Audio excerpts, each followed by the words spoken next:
महिने आम्ही या सरकारची वाट बघितली।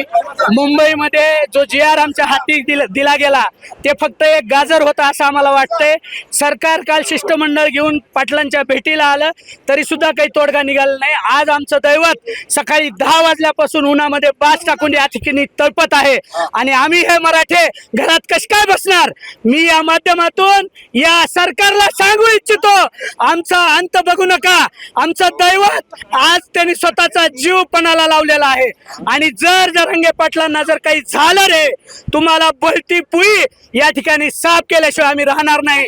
आमचं म्हणणं एकच आहे, मुंबई आरक्षणामध्ये, मुंबईच्या दुसऱ्या टप्प्यातील आंदोलनामध्ये ज्या मागण्याचा GR तुम्ही आमच्या हातात दिला होता त्या मागण्या तुम्ही दिल्याप्रमाणे त्या मागण्याची अंमलबजावणी या ठिकाणी लवकरात लवकर करावी। आंदोलनाची का वेळ येते मराठा समाज? सरकार कायम मराठा समाजाची दिशाभूल करत आहे। सरकारनं GR काढल्याचं सोंग केलेलं आहे, परंतु शासन दरबारी मराठा समाजाला कुणबी प्रमाणपत्राचं मुंबई परत आल्याच्या नंतर अद्यापर्यंत वाटप झालेलं नाही।